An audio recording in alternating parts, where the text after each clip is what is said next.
Late in January 1975, a 17-year-old German girl called Vera Branders walked out onto the stage of the Cologne Opera House. The auditorium was empty. It was lit only by the dim green glow of the emergency exit sign. This was the most exciting day of Vera's life. She was the youngest concert promoter in Germany, and she had persuaded the Cologne Opera House to host a late-night concert of jazz from the American musician Keith Jarrett. 1,400 people were coming, and in just a few hours, Jarrett would walk out on the same stage, he'd sit down at the piano, and without rehearsal or sheet music, he'd begin to play. But right now, Vera was introducing Keith to the piano in question, and it wasn't going well.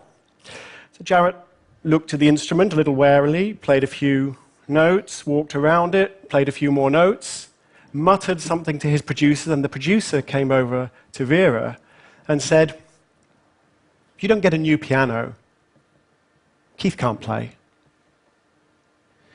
There'd been a mistake.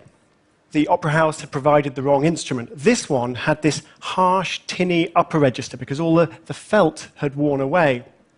The black notes were sticking, the white notes were out of tune, the pedals didn't work, and the piano itself was just too small. It wouldn't create the volume that would fill a large space, such as the Cologne Opera House.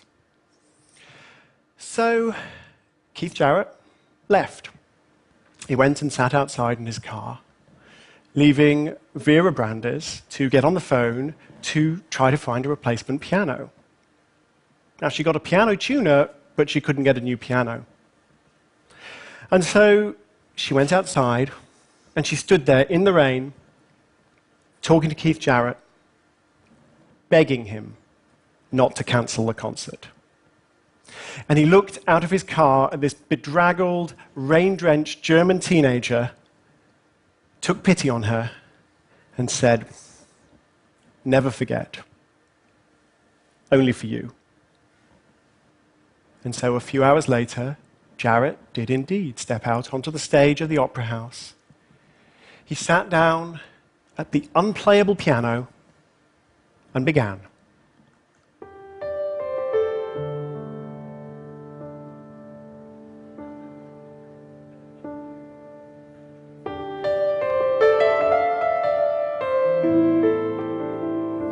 Within moments, it became clear that something magical was happening. Jarrett was avoiding those upper registers. He was sticking to the middle tones of the keyboard, which gave the piece a soothing, ambient quality.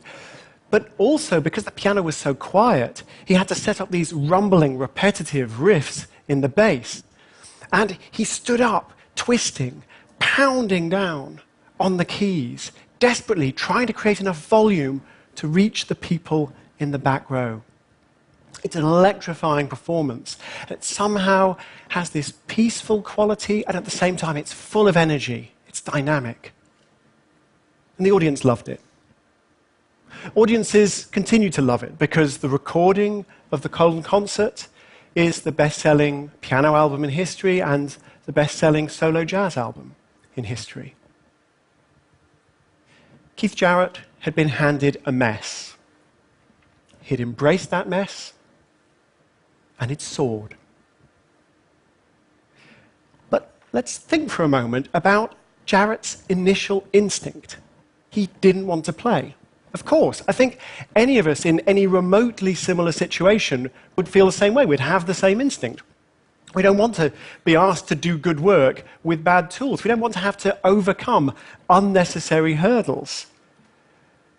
But Jarrett's instinct was wrong. Now, thank goodness he changed his mind.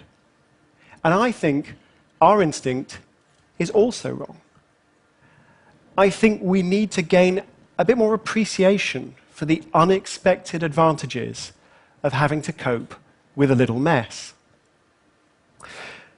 So let me give you some examples from cognitive psychology, from complexity science, from social psychology, and of course, rock and roll. So cognitive psychology first. we've actually known for a while that certain kinds of difficulty, certain kinds of obstacle, can actually improve our performance. For example, the psychologist Daniel Oppenheimer, a few years ago, teamed up with high school teachers, and he asked them to reformat the handouts that they were giving to some of their classes. So the regular handout would be formatted in something straightforward, such as Helvetica or Times New Roman. But half these classes were getting handouts that were formatted in something sort of intense, like Hattenschweiler, or something with a zesty bounce, like Comic Sans italicized. These are really ugly fonts, and they're difficult fonts to read. But at the end of the semester, students were given exams, and the students who'd been asked to read the more difficult fonts had actually done better in their exams in a variety of subjects. And the reason is the difficult font had slowed them down, forced them to work a bit harder, to think a bit more about what they were reading, to interpret it, and so they learnt more. Another example. The psychologist Shelley Carson has been testing Harvard undergraduates for the quality of their attentional filters. What do I mean by that? What I mean is, imagine you're in a restaurant, you're having a conversation. There are all kinds of other conversations going on in the restaurant. You want to filter them out. You want to focus on what's important to you. Can you do that? If you can, you have good, strong attentional filters. But some people really struggle with that. Some of Carson's undergraduate subjects struggled with that. They had weak filters. They had porous filters, let a lot of external information in. And so what that meant is they were constantly being interrupted by the sights and the sounds of the world around them. If there was a television on while they were doing their essays, they couldn't screen it out. Now, you would think that that was a disadvantage. But no. When Carson looked at what these students have achieved, the ones with the weak filters were vastly more likely to have some real creative milestone in their lives, to have published their first novel, to have released their first album. These distractions were actually grist to their creative mill. They were able to think outside the box because their box was full of holes. Let's talk about complexity science. So how do you solve a really complex problem? The world's full of complicated problems. How do you solve a really complicated problem? For example, you're trying to make a jet engine. There are lots and lots of different variables, the operating temperature, the materials, all the different dimensions, the shape. You can't solve that kind of problem all in one go. It's too hard. So what do? Well, one thing you can do is try to solve it step by step. So you have some kind of prototype, and you tweak it, you test it, you improve it. You tweak it, you test it, you improve it. Now, this idea of marginal gains will eventually get you a good jet engine, and it's been quite widely implemented in the world. So you'll hear about it, for example, in high-performance cycling. Web designers will talk about trying to optimize their web pages. They're looking for these step-by-step gains. That's a good way to solve a complicated problem. But you know what would make it a better way? A dash of mess. You add randomness early on in the process. You make crazy moves. You try stupid things that shouldn't work. And that will tend to make the problem-solving work better. And the reason for that is the trouble with the step-by-step process, the marginal gains, is they can walk you gradually down a dead end. And if you start with the randomness, that becomes less likely, and your problem-solving becomes more robust.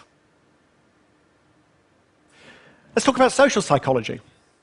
So the psychologist Catherine Phillips, with some colleagues, recently gave murder mystery problems to some students. And these students were collected in groups of 4, and they were given dossiers with information about a crime, and alibis and evidence, witness statements, and 3 suspects. And the groups of 4 students were asked to figure out who did it, who committed the crime. And there were 2 treatments in this experiment. So in some cases, these were 4 friends. They all knew each other well. In other cases, 3 friends and a stranger. Now, you can see where I'm going with this. Obviously, I'm going to say that the groups with the stranger solved the problem more effectively, which is true. They did. Actually, they solved the problem quite a lot more effectively. So the groups of 4 friends they only had a 50-50 chance of getting the answer right, which is actually not that great. There's multiple choice, the three answers. 50-50 is not good. The three friends and the stranger, even though the stranger didn't have any extra information, even though it was just a case of how that changed the conversation to accommodate that awkwardness, the three friends and the stranger, they had a 75% chance of finding the right answer. That's quite a big leap in performance. But I think what's really interesting is not just that the three friends and the stranger did a better job, but how they felt about it. So when Catherine Phillips interviewed the groups of four friends, they had a nice time. They also thought they'd done a good job. They were complacent. When she spoke to the three friends and the stranger, they had not had a nice time. It's actually rather difficult, it's rather awkward, and they were full of doubt. They didn't think they'd done a good job, even though they had. And I think that really exemplifies the challenge that we're dealing with here. Because, yeah, the ugly font, the awkward stranger, the random move, these disruptions help us solve problems. They help us become more creative. But we don't feel that they're helping us. We feel that they're getting in the way. And so we resist. And that's why the last example is really important. So I want to talk about somebody from the background of the world of rock and roll. And you may know him. He's actually a TEDster. His name is Brian Eno. He is an ambient composer, rather brilliant. He's also a kind of catalyst behind some of the great rock and roll albums of the last 40 years. So he's worked with David Bowie on Heroes. He worked with U2 on Achtung Baby and the Joshua Tree. He's worked with Devo. He's worked with Coldplay. He's worked with everybody. And what does he do to make these great rock bands better? Well, he makes a mess. He disrupts their creative processes. It's his role to be the awkward stranger. It's his role to tell them that they have to play the unplayable piano. And one of the ways in which he creates this disruption is through this remarkable deck of cards. I have my signed copy here. Thank you, Brian. They're called the oblique strategies. He developed them with a friend of his. And when they're stuck in the studio, Brian Eno will reach for one of the cards. He'll draw one at random, and he'll make the band follow the instructions on the card. So this one, change instrument roles. Yeah, everyone swap instruments. Drummer on the piano. Brilliant, brilliant idea. Look closely at the most embarrassing details. Amplify them. Make a sudden, destructive, unpredictable action. Incorporate. These cards are disruptive. Now, they've proved their worth in album after album. The musicians hate them. So Phil Collins was playing drums on an early Brian Eno album. He got so frustrated he started throwing beer cans across the studio. Carlos Alomar, great rock guitarist, working with Eno on David Bowie's Lodger album. And at one point he turns to Brian and says, "Brian, this experiment is stupid." But the thing is, it was a pretty good album, but also Carlos Alomar, 35 years later, now uses the oblique strategies. And he tells his students to use the oblique strategies because he's realized something. Just because you don't like it doesn't mean it isn't helping you. The strategies actually weren't a deck of cards originally. They were just a list on the recording studio wall, a checklist of things you might try if you got stuck. The list didn't work. You know why? Not messy enough. Your eye would go down the list and it would settle on whatever was the least disruptive, the least troublesome, which of course misses the point entirely. And what Brian Eno came to realize was, yes, we need to run the stupid experiments. We need to deal with the awkward strangers. We need to try to read the ugly fonts. These things help us. They help us solve problems. They help us be more creative. But also, we really need some persuasion if we're going to accept this.